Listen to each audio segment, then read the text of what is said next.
lecture we are going to continue with the rotational dynamics, and rotational dynamics का one of the very important part, perpendicular axis theorem. Parallel axis theorem I have already explained you in the previous lectures, so you can go through that.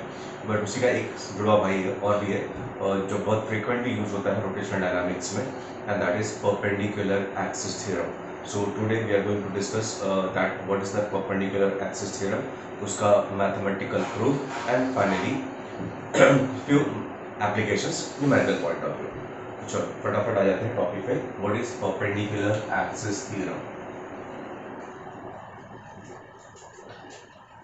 Perpendicular axis theorem generally जैसा आपको पता है, पिछला topic हमने already discuss किया हुआ भी है कि पैरेलल एक्सिस थ्योरम क्यों यूज होती थी. अगर आपको किसी भी बॉडी का एक मोमेंट ऑफ इनर्शिया अगर किसी एक एक्सिस के क्रॉस पता है तो आप दूसरे एक्सिस का निकाल सकते हो, provided they are parallel to each other. ऐसा ही कुछ यहाँ पे भी परपेंडिकुलर एक्सिस थ्योरम के लिए भी यूज होता है. परपेंडिकुलर एक्सिस थ्योरम में भी अगर आपको किसी बॉडी का एक about any one given axis moment of inertia पता है तो बाकी दूसरे एक्सिस का भी हम उसको रिलेट कर सकते हैं, provided they are perpendicular to each other. हाँ, अब परपेंडिकुलर एक्सिस थ्योरम का एक लिमिटेशन है कि ये वहीं पे एप्लीकेबल होता है जहाँ पे आपके पास एक प्लेन लैमिना हो. Plane lamina in the sense जैसे एक डिस्क लाइक स्ट्रक्चर है या रिंग है जिसमें एक प्लेन सरफेस मिलता हो, वहीं पे हम इस थ्योरम को अप्लाई कर सकते हैं. So come to the point, exactly what is this perpendicular axis theorem. पहले मैं आपको ब्रीफ में एक्सप्लेन कर देता हूँ, उसके बाद will come to the proof. मान लो कि ये प्लेन लैमिना है, मतलब मेरे पास एक प्लेन सरफेस है, डिस्क जैसा स्ट्रक्चर है, इरेगुलर बॉडी भी है बट उसका एक सरफेस प्लेन है.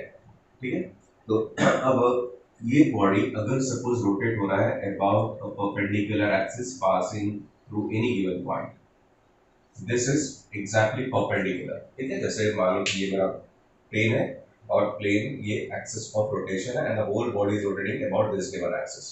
तो डेफिनेटली इसका कुछ ना कुछ तो मोमेंट ऑफ इनर्शिया होगा ही, कुछ ना कुछ मोमेंट ऑफ इनर्शिया होगा. अब जरूरी नहीं कि पॉइंट सेंटर ऑफ मास ही है, कोई भी पॉइंट ही हो सकता है, दैट डजंट मैटर.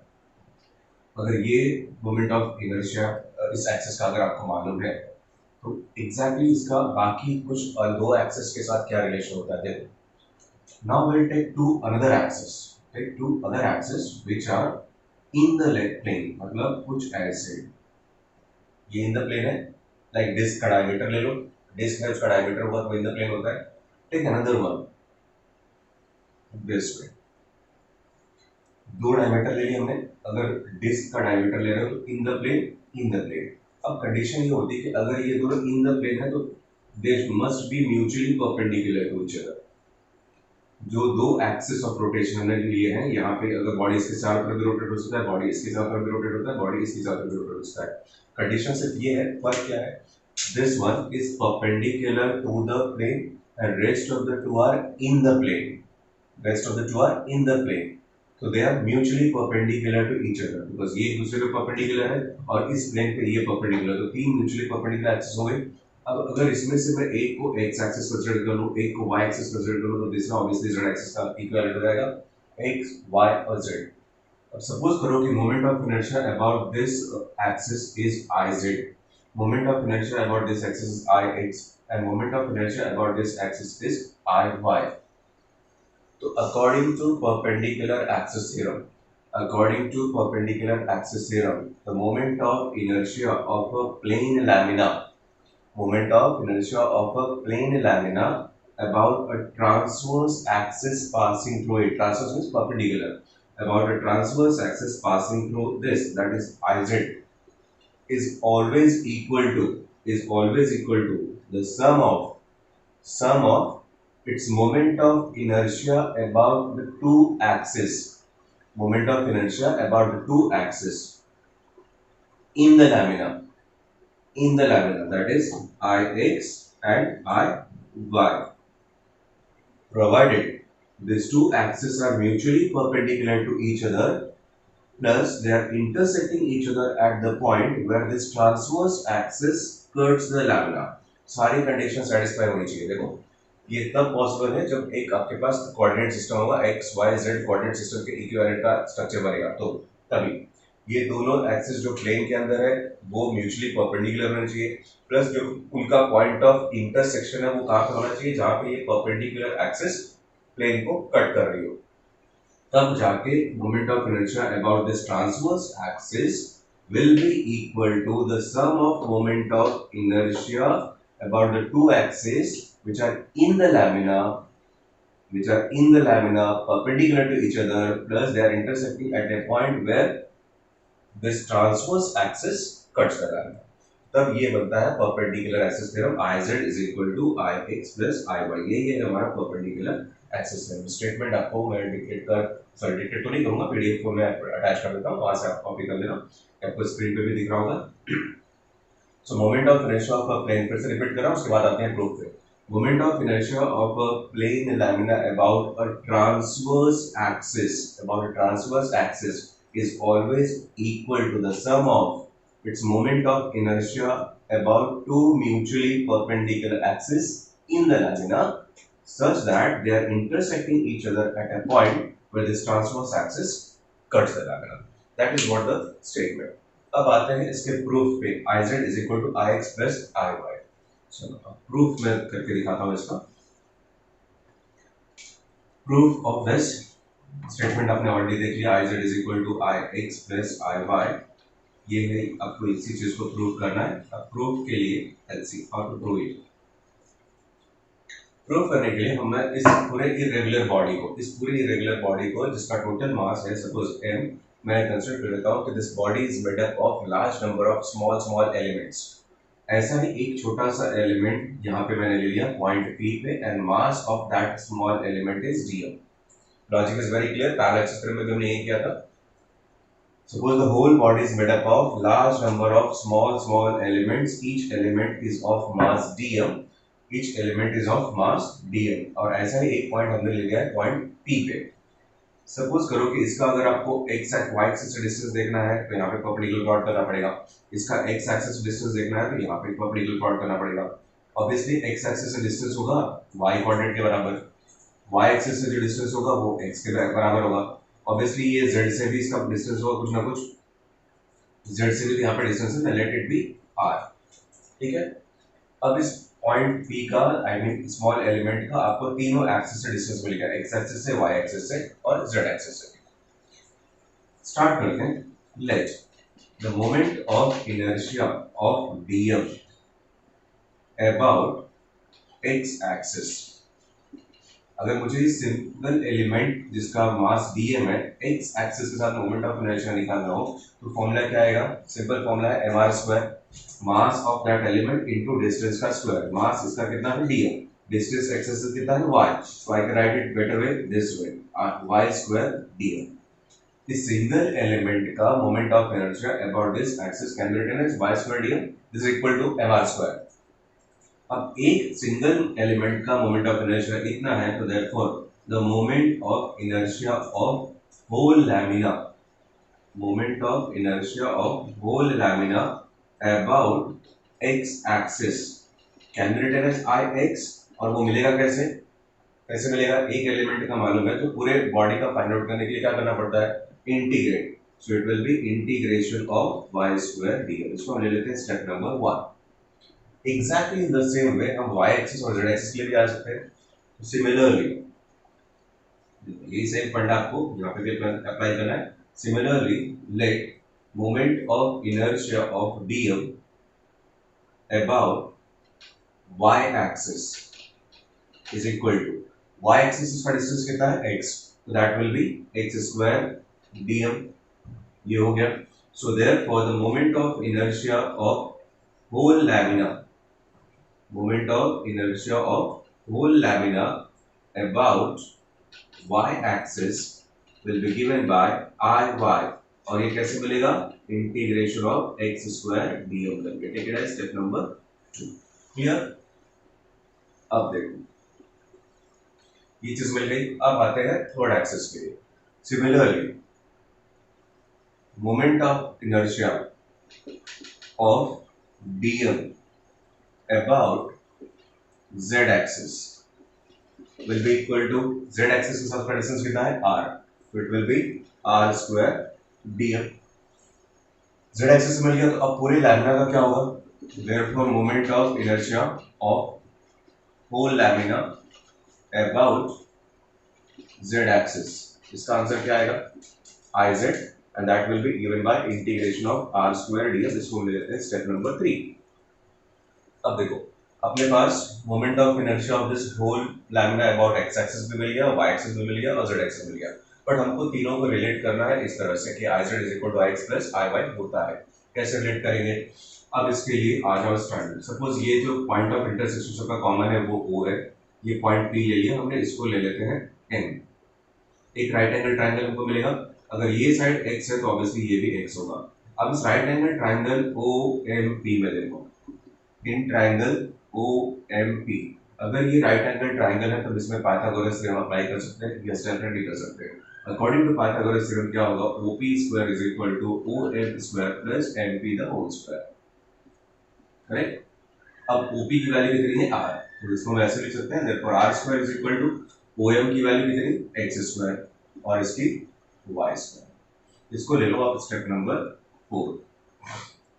अब क्या करना है बच्चों, इस r स्क्वायर को मैं लेके जाऊंगा स्टेप नंबर 3 में, using this in step number 3। तो आपका क्या बनेगा, I Z is equal to, जहां पे r स्क्वायर है वहां पे आप इसको रख दो x square plus y square dm, bracket open करो, I Z is equal to क्या मिलेगा, x square dm plus y square dm, but I Z is integration of this, correct ना। यहाँ पे इंटीग्रेशन का, इंटीग्रेशन को जब दो स्प्लिट करोगे दो पार्ट में कैसे आएगा, integration of x square dm, integration of y square dm। I Z is equal to integration of x square dm क्या है, आई वाई, और integration of y square dm क्या है, आई एक्स। वेरी गुड, यही तो चाहिए था ना आपको। Moment of inertia of this plane lamina about this transverse axis, that is Iz is equal to the sum of its moment of inertia about two mutually perpendicular axes which are in the lamina and intersecting each other at a point where the transverse axis cuts the lamina। अब इसको चाहो तो आप order में लिखना है तो order में लिख सकते हो, Iz is equal to Ix plus Iy। बस यही है बच्चों perpendicular axis theorem। This is perpendicular axis theorem। So hope ये पूरा एक्सप्रेशन आपको समझ में आया होगा। ओके, आप लोग चाहे वीडियो को पॉज करके आप कॉपी कर सकते हो सब कुछ। So that is what the moment of inertia and of a plane lamina. अब आते हैं इसके कुछ एप्लीकेशंस पे, कैसे इसको यूटिलाइज करते हैं। थ्योरम तो आपको पता चल गया कि क्या है exactly theorem, but now comes the application part. ठीक है, चलो आते हैं कुछ एप्लीकेशन पे, तब आपको ये चीजें अच्छी तरह समझ आएगी इसको यूटिलाइज कैसे करते हैं।